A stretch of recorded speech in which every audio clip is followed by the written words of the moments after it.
Hey, shalom, brothers and sisters. Welcome back. I thank you again for joining me. Today, I want to talk about biblical and unbiblical jealousy. What are they? What is jealousy? Well, of course, we know what jealousy is. It's jealousy as far as if you see somebody, some people might see somebody else with a better house, better car, nicer looking spouse in their eyes, things like that. And there are biblical jealousies and there's unbiblical jealousies. Now, the biblical jealousy, if you go to Exodus chapter 20, verse 5, the commandment, it talks about how Yahweh, he's a jealous he's jealous. And Exodus 20:17, basically, when you covet against somebody wanting something, part of that is jealousy. Of course, you want something nobody else has. So those two are just a little bit entwined, kind of in a way. Uh, excuse me. But then there's like spousal jealousy, and that could be justified sometimes and sometimes not, depending on the circumstances and the situations. Like in Exodus 34:14, they talk about how the husband, if he's jealous of the wife, what they've got to do, you know, um, to remedy this. And there's certain things. Please read up on that if you can. Just get your Bible out and sometime. And also, it's also in I think Numbers 12:14. Numbers. I think it's 12:14, and Deuteronomy. No, that's another one. But anyways, I want to read some scriptures to you. And Proverbs 6, uh, verse 34. This is about the sort of the a warning about jealousy. It says here, for jealousy is the rage of a man. Therefore, he will not spare in the day of vengeance. He will not regard any ransom, neither will he rest content, though thou givest many gifts. So when it comes to jealousy and everything, you just not, you're so enraged, you cannot be bargained with, you cannot be reasoned with, you cannot be bought off, anything. When it comes to some kind of an enraged jealousy, and I don't know if, I don't endorse violence for, jealousy or anything like that. But sometimes, the jealousy can be a little somewhat justifiable. You might be jealous of somebody because somebody wronged you. Somebody wronged you and you're jealous about it or something. Somebody, steals a spouse off somebody, just say you're jealous of them. But then you got to control yourself. And a lot of people can't control themselves because they're so enraged and full of jealousy. It's not funny. Sometimes that leads to really, really bad things. I'm going to go to see, skip over to, Song of Solomon here, chapter 8. Pages are sticking a little bit. Chapter 8, verse 6, and it says here, set me a seal upon thine heart, as a seal upon thy arm. For love is strong as death, jealousy is cruel as the grave. The coals thereof are coals of fire, which hath a most vehement flame. So that was Solomon talking about that, and the Song of Solomon's book's little, but it's like a love book. It's a love book, but of course, jealousy would be in there. Uh, I'm gonna go to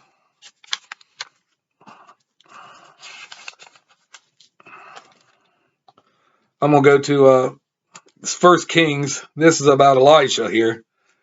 I'll jump to First Kings.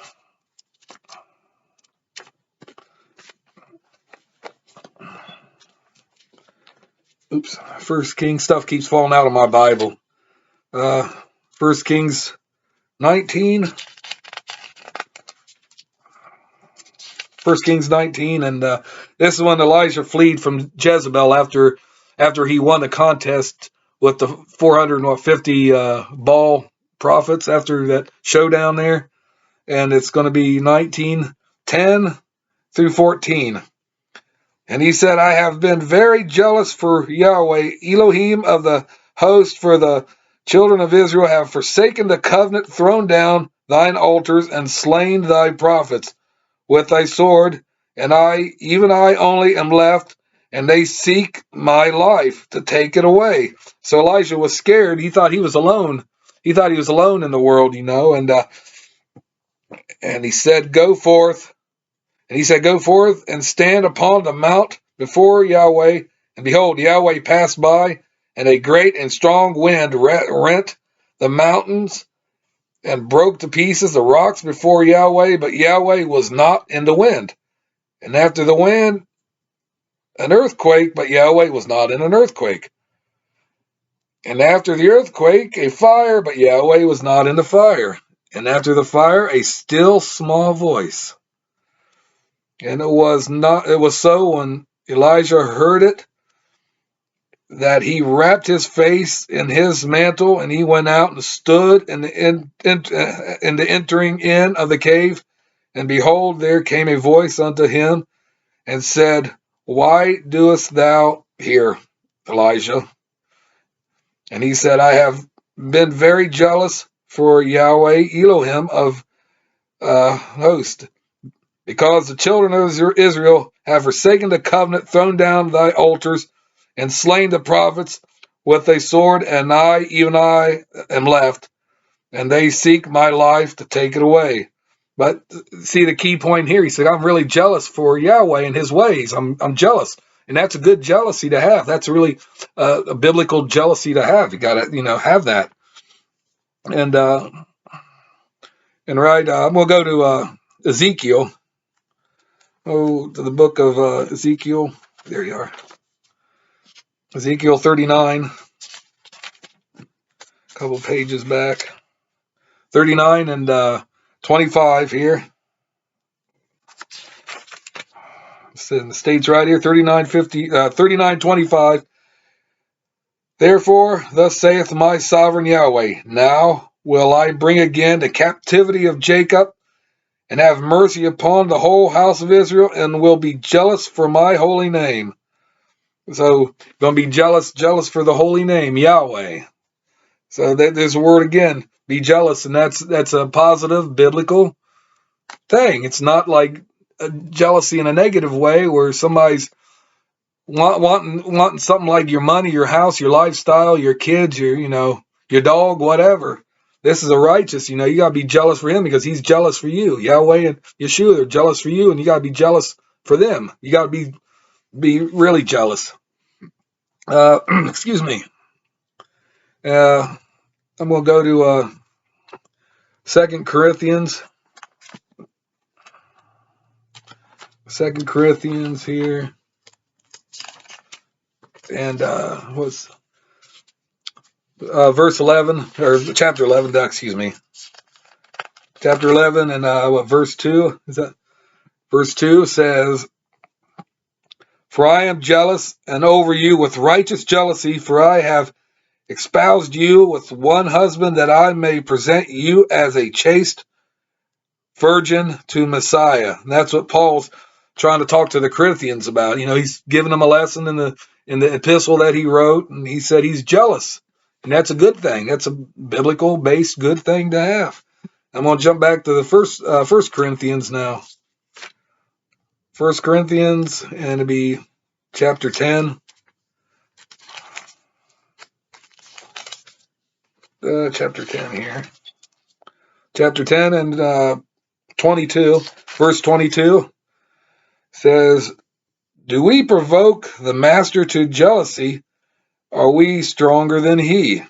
Now, provoking here, of course, is not a good thing. He was always jealous of Israelites who went astray and was worshiping other false idols and everything else. And of course, that rightfully is jealous of them. And we can't provoke his jealousy. We can't toy with his emotions and feelings. That's not right. He's not going to. He's going to. there's so much he's going to take before stuff's going to hit the fan. That's the truth. That is the plain truth right there. Uh, but like I said, if you want to look up jealousies, you can look up, Numbers, chapter 5, 29 to 31, Deuteronomy, chapter 4, 24, Deuteronomy 5, verses 9 to 10, Deuteronomy 6, 15 to 16, Joshua 24 to 19.